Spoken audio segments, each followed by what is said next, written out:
நானும் வந்து இந்த மாதிரி உங்களை மாதிரி உங்கள் இடத்துல உட்காந்துருந்த ஒருத்தவன் தான். ஸோ எழுத்து சினிமா அப்படிங்கிறதெல்லாம் எனக்கு ஒன்றும் எழுத்து சினிமா எல்லாமே என்னை பொறுத்த வரைக்கும் ஒன்று தான். க்ரியேஷன் அப்படிங்கிறது தான், க்ரியேஷனுடைய அடுத்தடுத்த கட்டத்தை பண்ணிகிட்டே போகணும் அப்படிங்கிறது தான். அந்த மாதிரி தான் ரொம்ப முக்கியமான ஒரு டைமில் லைஃப்பில் வந்து இந்த குக்கு படத்தை எடுக்கணும் அப்படின்னு சொல்லிட்டு ஒரு அதை எடுக்கணுங்கிற தாட் வந்தப்பவே என்னை சுற்றி இருந்தவங்க எல்லா இடத்துலேருந்தே வந்த ஒரு விஷயம் வந்து, ஏன் இந்த படத்தை ஃபஸ்ட்டு படமாக எடுக்கணும், அது ஒரு பெரிய லாங் ப்ராசஸ் ஆகும், ஒரு பெரிய பிரச்சனையாகும், நமக்கு நிறைய கமிட்மெண்ட்ஸ் இருக்கும் உங்களுக்கே தெரியும். ஸோ அதெல்லாம் தாண்டி ஒய் நாட் ஏன் இதை போய் எடுத்துகிட்டு சுற்றணும், இல்லைன்னா சிம்பிளாக ஏதாவது ஒரு படம் எடுத்துகிட்டு அதுக்கப்புறமா இதை எடுக்கலாமே அப்படின்னு. பட் ஆனால் இதை தான் எடுக்கணும் அப்படின்னு ரொம்ப ஏன்னா எப்போவுமே நான் வந்து பர்சனலாக என்னுடைய க்ரியேஷன் லெவலை வந்து மெட்டீரியலிஸ்டிக்காக எப்போவுமே யோசிக்கிறது கிடையாது. இன்றைக்கி இந்த கார் வாங்கி தருவாங்கன்னு நான் என்ன எக்ஸ்பெக்ட் பண்ணவே இல்லை. அது வந்து திடீர்னு வந்த விஷயந்தான். ஸோ என்ன சொல்லணும்னா, நான் எதையுமே எக்ஸ்பெக்ட் பண்ணி பண்ணுறதில்ல. எனக்கு வந்து க்ரியேஷன் மட்டும்தான் முக்கியம். அதன் மூலமாக ஏதோ ஒரு சந்தோஷத்தை, ஒரு ஒரு பெயினை கொடுத்துட்டா போதும் அப்படிங்கிறது தான். ஸோ அதனால தான் இந்த படத்தை ஃபஸ்ட்டு படமாக பண்ணணும் அப்படின்னு சொல்லிட்டு எடுத்துருந்தேன். இந்த படம் உருவாகிறதுக்கு முதல் காரணமாக இருந்தது சங்கர் சார். அவர் தான் வந்து நான் வேற ஒரு கதை சொன்னப்போ, இல்லை இந்த படம் தான் உங்கள் ஃபஸ்ட்டு படமாக இருக்கணும், இந்த மாதிரியான ஒரு அழுத்தமான விஷயந்தான் வரணும் உங்கள்கிட்டேருந்து அப்படின்னு சொல்லி இதுக்கான ஃபஸ்ட்டு இதை பண்ணது அவர் தான். அதுக்கப்புறம் இந்த படம் வந்து இந்த இன்றைக்கி இப்படியான ஒரு வெற்றி அடைஞ்சிருக்கிறதும் இது இன்றைக்கி நிகழ்ந்திருக்கிறதும் மிக முக்கியமான காரணம் வந்து மகேந்திர சாரும் சண்முகம் சாரும். இதை வந்து ரொம்ப ஃபார்மாலிட்டியாக ஒரு தேங்க் பண்ணுறதுக்காக சொல்லலை. ஏன் இதை சொல்கிறேன்னா, உங்களுக்கே தெரியும் இந்த மாதிரியான விஷயத்துக்கு நம்ம வந்து பணம் தான் பேஸ். நம்ம வணிக ரீதியான ஒரு வெற்றியும் அதுவும் தான் இந்த மாதிரியான படைப்புகளுக்கு அடுத்தடுத்து வர்றதுக்கான உற்சாகத்தை கொடுக்கும். வெறுமனே ராஜமுருகன் அப்படிங்கிற ஒரு ரைட்டரை மட்டுமே நம்பி எடுக்கப்பட்ட படம் தான் குக்கு. அதுதான் நான் ரொம்ப முக்கியமாக சொல்ல விரும்புகிறேன். அதுக்கு வந்து மகேந்திரன் சாரும் சண்முகம் சாரும் தான் மிக முக்கியமான காரணம். அவங்க என் மேலே வச்சுருந்த நம்பிக்கை, எந்த விதமான தலையீடும் எந்த விதமான குறுக்கீடும் கிடையாது. கேட்ட விஷயத்தெல்லாம் கொடுத்தாங்க. இன்றைக்கி வரைக்குமே நான் என்ன சொல்கிறேனோ அதுதான். அதில் எந்த தலையீடுமே இல்லாமல் இந்த படைப்பை வந்து எடுத்துகிட்டு வந்து இவ்வளோ பெருசாக சேர்த்ததுக்கு வந்து அவங்களுக்கு நான் உங்கள் முன்னாடி தேங்க் பண்ணிக்கிறேன். அப்புறம் இந்த படம் வந்து இன்றைக்கி ஒரு உணர்வுபூர்வமான ஒரு மிகப்பெரிய வெற்றி அடைஞ்சிருக்கு, வணிக ரீதியாகவும் மிகப்பெரிய வெற்றி அடைஞ்சிருக்கு. இது நான் எந்த விதத்தில் இதை நான் எல்லாருக்கும் தேங்க் பண்ண விரும்புகிறேன்னா, இது வந்து என் தலைமுறையின் மனித மதிப்பீடுகளுக்கும் மனித உணர்வுகளுக்கும் கிடைச்ச ஒரு வெற்றியாக நான் நினைக்கிறேன். அது நடக்காமல் போயிருந்தால் நான் ரொம்ப ஏதோ ஒரு விதத்தில் சுரந்திருக்கிறதுக்கான வாய்ப்புகள் இருக்குது. அடுத்த படம் பற்றி வேறு விதமாக யோசிக்கிறதுக்கான வாய்ப்புகள் இருந்திருக்கு. அது எதுவும் இல்லாமல் இந்த மாதிரியான படைப்பு, இந்த மாதிரியான நல்ல படங்களுக்கான வெற்றி இன்னும் நிறைய முயற்சிகளுக்கான வாசலை திறந்து வைக்கும். அது இன்றைக்கி நடந்திருக்கு. அதுக்காக நான் உங்களுக்கும் உலகத் தமிழர்கள் எல்லாருக்குமே நான் தேங்க் பண்ணிக்கிறேன்.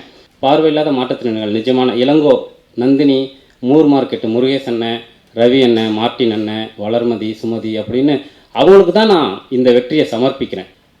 தினேஷ், மாளவிகா 2 பேரும் வந்து இந்த படத்தில் எகைன் வந்து எப்போவும் என் கூடவே இருந்தாங்க. ஸோ அதுதான் இந்த ஆர்டிஸ்ட்டு சினிமா அப்படியான எந்த இதுவுமே இருக்கக்கூடாது அப்படின்னு ஓப்பனிங்லேயே நான் அதை தான் எதிர்பார்த்தேன். இன்றைக்கி வரைக்கும் அப்படியான எதுவுமே கிடையாது. இது முழுக்க முழுக்க குக்குங்கிற ஒரு படைப்புக்கும் என்னுடைய நட்புக்கும் மட்டுமே வேலை பார்த்தாங்க. பிகே வர்மா, சந்தோஷ் நாராயணன் 2 பேரும் வந்து மிகப்பெரிய பங்களிப்பு இந்த படத்தில் வந்து அவங்க கொடுத்த பங்களிப்புங்கிறது. ஒரு நண்பனாக என் கூடவே பயணம் பண்ணாங்க. எங்களுக்கு வந்து டே நைட்லாம் கிடையாது, வேலை பார்க்குற டைமு அது இது எதுவுமே கிடையாது. மிட் நைட்டு 3 மணிக்கு நான் மணப்பாக்கத்தில் முகலிவாக்கத்தில் சந்தோஷ் நாராயணன் அவர் வீட்டில் வந்து இருப்போம். கேகே நேரில் பிகே வர்மாவோட இன்னும் டீ குடிச்சிட்டு இருப்போம். இப்படி தான் இந்த படம் ஃபுல்லாக நடந்தது. டே நைட்டு பார்க்காம என்னுடைய கனவுகளுக்கு அவங்க தான் மிகப்பெரிய உருவம் கொடுத்தாங்க. ரஞ்சித் சார் சொல்லி தான் வந்து ராஜமுருகன் சார் நான் பார்த்தேன். அவர் ஆஃபீஸ் போயிட்டு ஃபஸ்ட் வந்து தசைனை டீச்சர்னு ஒரு படம் பண்ணியிருந்தேன். அது ரிலீஸ் ஆகலை. அது பிளாக் அண்ட் ஒயிட். அது 1940 ஒரு ஆன்டி பிரிட்டிஷ் ரோல். அது அதுக்கப்புறம் அந்த ஃபிலிம் ஷோரில் பார்த்து தான் வந்து ரஞ்சித் சார் ஆடிஷன் மூலிமா போனது. பட் அதை கேமராமேன் தேடிட்டு இருந்திருக்காரு போல. அப்போ ஷோரில் அதை பார்த்துட்டு இன்னும் கான்ஃபிடென்ட் அவருக்கு அதிகமாகிடுச்சு. அப்புறம் ராஜமுருகன் சார் ஃபாக்ஸில் இருக்காங்க, போய் பாரு அப்படின்னு சொல்லிட்டு அமைச்சார். அப்படி தான் போய் பார்த்தேன். ரூமை திறந்த உடனே அந்த சிரிப்பு தான். அது எல்லோரும் சொன்ன மாதிரி அடிக்கடி அவர்கிட்ட சொல்கிறது வந்து அந்த ஸ்மைல். அவருக்கு லைஃப்பில் எதுனா வேணும்னா அவர் சிரிச்சாலே போதும், அவர் கிடச்சிரும் கண்டிப்பாக. 2 நாளாக அது கம்மியாக இருந்துச்சு படம் ரிலீஸ்க்கு அப்புறம். இன்றைக்கி தான் காலையிலேருந்து தான் அது திருப்பியும் பக்காவாக இருக்குது. இந்த படம் பண்ணது வந்து பர்சனலாக நான் ஆரம்பத்துலேருந்து எல்லா இன்டர்வியூலேயும் சொல்லிட்டு இருக்க மாதிரி நான் நிறைய எடுத்துக்கிட்டேன் உள்ள. லைஃப்பை பார்க்குறது, ஹேண்டில் பண்ணுறது, நமக்கான பிரச்சனை இது சின்ன விஷயம்னா கூட ஹர்ட் ஆயிரும்ல, பட் அதெல்லாம் இல்லை அப்படின்னு சொல்லிட்டு இளங்கோன்னு பயங்கர பாசிட்டிவான ஒரு விஷயம் ஃபுல்லாகவே. இது சந்தோஷமாக இருக்குது இந்த படம் பண்ணது. இதுக்கப்புறம் ராஜமுருகன் சார்கிட்டேருந்து இந்த சக்ஸஸ்ன்றதுனால இதுக்கப்புறம் இன்னும் சமக்கத்தான் வேறு ஒரு படத்தை எதிர்பார்க்கலாம். நானும் வெயிட் பண்ணுறேன். Fox Star studios and the next big film இணைந்து தயாரித்த படம் குக்கு. இதில் என்னென்ன ஃபர்ஸ்ட் திங் வந்து ராஜமுருகன் வந்து உங்களில் ஒருத்தராக இருந்தவர் இப்போ இங்கே இருக்கார். ஒரு கமர்ஷியல் ஃபார்மேட்டில் கொடுத்துருக்க ஒரு ஒரு பியூட்டிஃபுல் பொயட்டிக் லவ் ஸ்டோரி. அது வந்து அவர் வந்து எப்படி வந்து வட்டி முதலும் இல்லை உங்களுக்கெல்லாம் வந்து நம்ம எல்லாருக்குமே வந்து பரிச்சித்தமானாரோ, இந்த படம் வந்து வணிக ரீதியாகவும் தயாரிப்பாளர்களுக்கு வட்டி முதலுமா லாபத்தை ஈட்டு கொடுத்துருக்கு. இந்த படத்துக்கு கிடைச்சிருக்க ஓப்பனிங், இந்த ஃபர்ஸ்ட் வீக்கெண்ட் ஓப்பனிங் நிறைய பேரை வந்து பிரமிக்க வச்சிருக்கு. ஏன்னா இந்த மாதிரி ஒரு சின்ன படத்துக்கு இந்த மாதிரி ஒரு ஓப்பனிங் கிடைக்கிறது வந்து ரொம்ப கஷ்டம். ஜென்ரலாக படம் ரிலீஸ் ஆகி வேர்ட் ஆஃப் மவுத் ஸ்ட்ராங் ஆனதுக்கப்புறம் தான் மக்கள் உள்ளே வருவாங்க. ஆனால் இந்த படத்துக்கு வந்து ஒரு படம் ரிலீஸ் ஆகிறதுக்கு முன்னாடியே ஒரு எதிர்பார்ப்பு ஏற்படுத்தி, ஒரு எதிர்பார்ப்பு இருந்ததுனால தான் இந்த மாதிரி ஒரு ஓப்பனிங் கிடச்சிருக்கு. இந்த படத்துக்கு வந்து இந்த மாதிரி ஒரு ஓப்பனிங் கிடச்சிருக்குன்னா அதுக்கு 2 காரணம். ஒன்று வந்து இந்த படத்துடைய பாடல்கள், 2வது இந்த படத்துடைய ட்ரெய்லர். இதை வச்சு தான் மக்கள் வந்து டிசைட் பண்ணாங்க இந்த படம் கண்டிப்பாக நம்ம போய் பார்க்கணும்னு சொல்லி. இதனுடைய வெளிப்பாடு தான் வந்து ஒரு ஹாப்பி அனௌன்ஸ்மெண்ட். என்னென்னா ராஜமுருகனுடைய அடுத்த படம் எங்களுடைய நிறுவனத்துக்கு தான் பண்ணுறாரு. So we are very happy about it.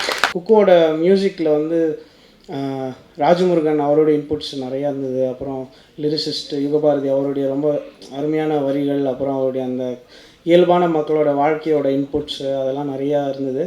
அதுக்கப்புறம் வந்து நாங்கள் டிஸ்கஸ் பண்ணும்போது இதோட சவுண்ட் எப்படி இருக்கலாம் அப்படின்னு பிளான் பண்ணும்போது அக்குஸ்டிக்காக இருந்தால், அதாவது எல்லாமே லைவ் இன்ஸ்ட்ருமெண்ட்ஸ் வச்சு ரெக்கார்ட் பண்ணலாமா, ஏன்னா ஒரு இன்னசென்ட்டான ஒரு லவ் வந்து நம்ம ரொம்ப ட்ரூவான ஒரு பெர்ஸ்பெக்டிவ்லேருந்து நம்ம சொல்லலாம், ட்ரை பண்ணலாம் அப்படின்னு பண்ணோம். அதுக்கும் என்னுடைய ஒர்க் பண்ண நிறைய லைவ் ஆர்டிஸ்ட், அப்புறம் மியூசிஷியன்ஸ், அப்புறம் சிட்னிலேருந்து ஒர்க் பண்ண ஆர்கெஸ்ட்ராஸ் எல்லாருமே ரொம்ப ரொம்ப கோஆப்ரேட் பண்ணி ஒர்க் பண்ணாங்க. இந்த ஒர்க் பண்ணும்போது ஒரு மேஜிக் க்ரியேட் ஆகும். அப்போ மட்டும்தான் ஒரு பெரிய சந்தோஷம் வரும். அதுக்கப்புறம் அந்த ஆடியன்ஸோடு போய் பார்த்து அப்போது ஒரு சந்தோஷம் வரும்.